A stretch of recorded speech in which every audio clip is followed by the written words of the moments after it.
as GC picks up its 13th win of the year. And remember, all last year, Georgia College only racked up 12 wins. So we've got a long ways to go and getting the job done scoring-wise and defensive-wise as well tonight. No kidding. There were two big standout players scoring-wise tonight. There was Keys and there was Donnelly. Like we said before, Donnelly had 23 points, I believe, and Keys had 22. But also the defense really stepped it up in the second half, won the rebounding battle when they looked sunk. They looked without hope. And then they came back strong. So, I mean, and they really, really played well in their marking, which really got the game going for them. Let's check out the statistics in the ball game. Bobcats much better shooting in the second half by 20 percentage points nearly. They hit 18 of 32 for 56% for the ball game, 29 out of 62, a very nice 47%. GC 2 of 5 in the second half at 3-ball shooting for 40%. They were 3 of 13 for the ball game at 23%. And a perfect night at the free throw line. 9 for 9 in the second half for the ball game, 11 for 11. Can't get any better than that. Shooting numbers for Aiken really dropped off in the second half. They shot only 21%, 6 out of 29 for the ball game, 17 out of 57 for the Pacers. They were at just under 30% for the contest. They hit 5 of 9 3-ball shooting, 55.6% second half. For the ball game, they managed to hit 7 of 16. That translates to a nice 44%. They were 6 of 8 at the free throw line in the second half, 7 for 9 for the ball game, and that's at 77.8%. Scoring-wise, it breaks down like this. Bobcats had 3 players in double figures, led by Anisha Donnelly with 23 points. She was 8 of 12 from the floor, a perfect 7 for 7 at the free throw line. Shantiona Keys put up 20 shots on the night. She hit 10 of them, including 2 of 4 in three-point shooting. And she finished with 22 points on the evening. 11 points for point guard Larice Walker, 5 of 12 from the floor, including 1 of 4 in three-point shooting. And the rest of the scoring really drops off after that. 4 points each for Abby Slocum, Teresa Elskamp, and Sarah Miller. 2 points for Kayla Upchurch, 2 points for Brandy McKinney to wrap up the GC scoring. For USC Aiken, they had 2 players in double figures. Courtney Mealing had 11 and 4 of 12 shooting, 1 for 1 from downtown, 2 of 4 at the free throw line. Also 11 points, Mackenzie Reese with 11 points. 5 of 10 from the floor, 1 of 3 from three-point land. 8 points for Mariah Durian. She was 3 of 18 from the floor.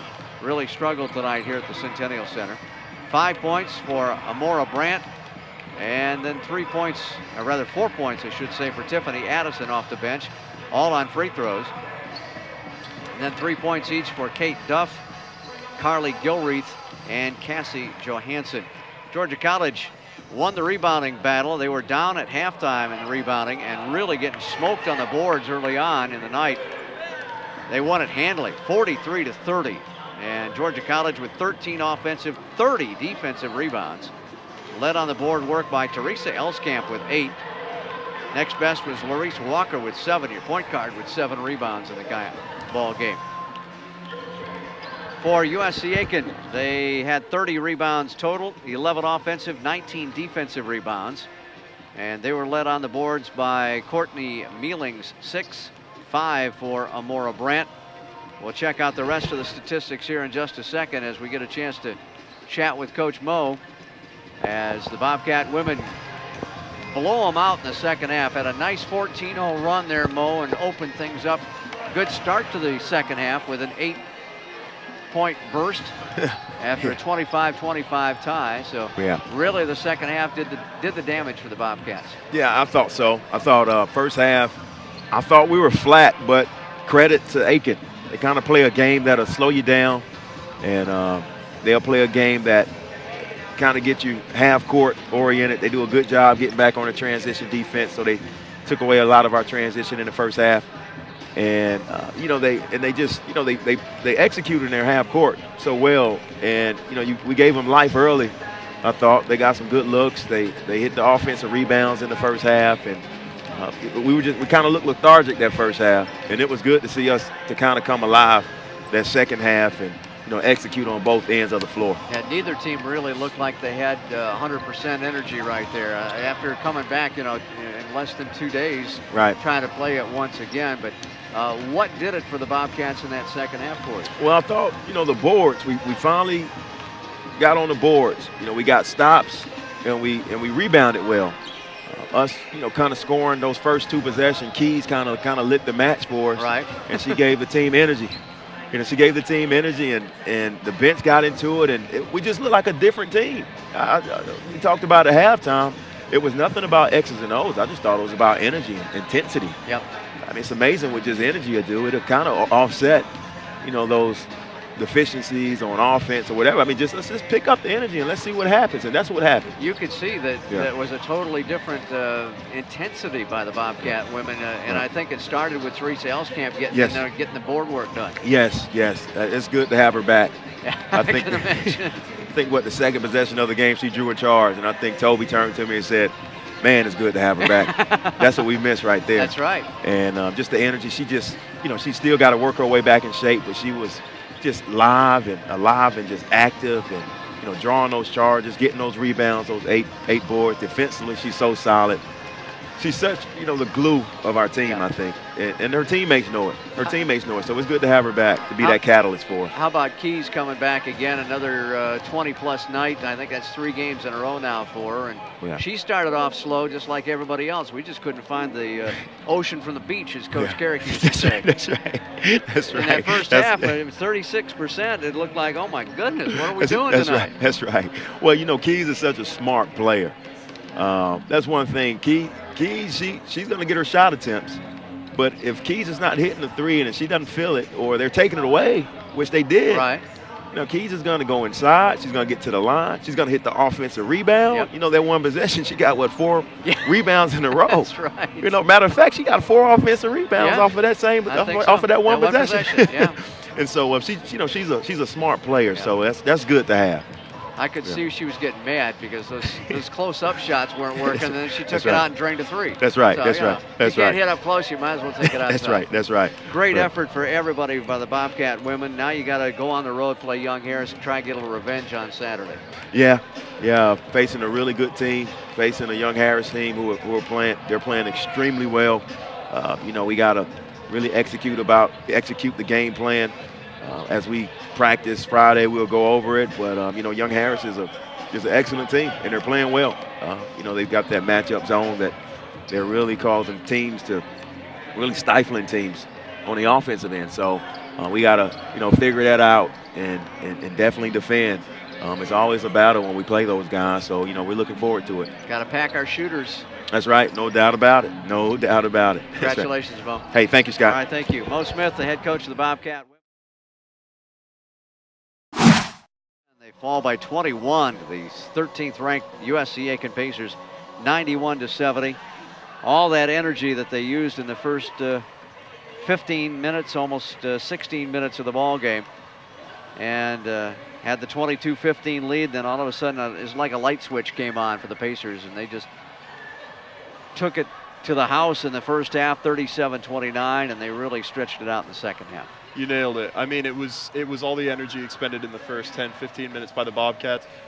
Coach Sellers really had a game plan going in. They did really well to stick to the game plan, but it just took too much out of them. You can't play 5 behind the ball all night. Great size, great energy for USC Aiken, and great shooting, especially in the second half. They shot 57% in the second half, 16 out of 28, including 7 of 14 from downtown. Finished the game at 52%, 27 out of 52 from the field, 13 out of 26, right at 50% in long-range shooting, and they hit 24 of 29 free throws for nearly 83%. And that is about 18 percentage points higher than their season average. It's incredible. I mean, their shooting was stunning tonight. Ronald Zimmerman especially just knocked in everything he shot, including free throws.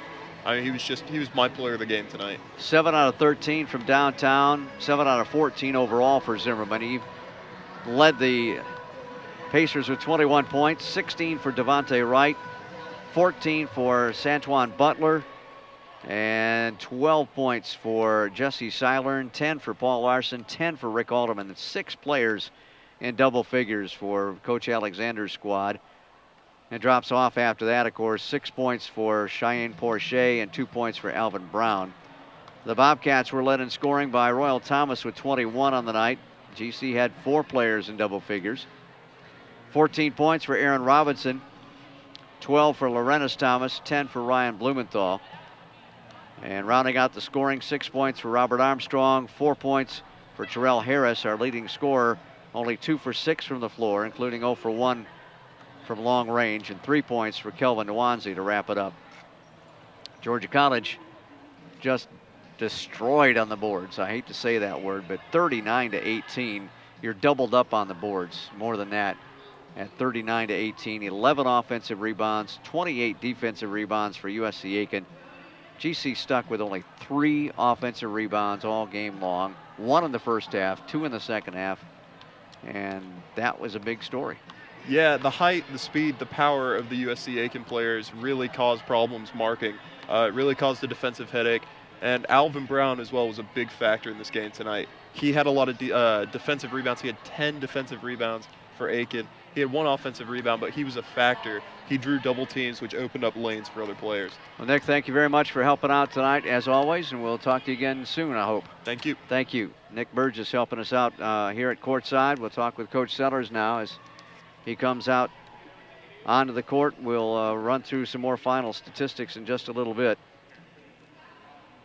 Well, Coach, a fantastic effort for the first 11, 12 minutes of the ball game or so. I mean, they played the game plan to perfection.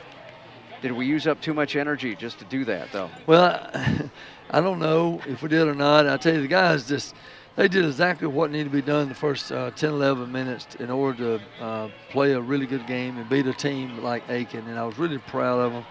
And then Aiken, the good team they are, the great team they are, they started knocking down some shots, and even Zimmerman came off a screen, and Aaron's all in his face, and he knocked it down, really got in the zone. Just he didn't, needs very little room to knock down a shot, but look at the stats. 39-18 on the boards. They just killed us on the boards. Their size. They're one of the best teams in the country. The guys took overall pretty good care of the ball.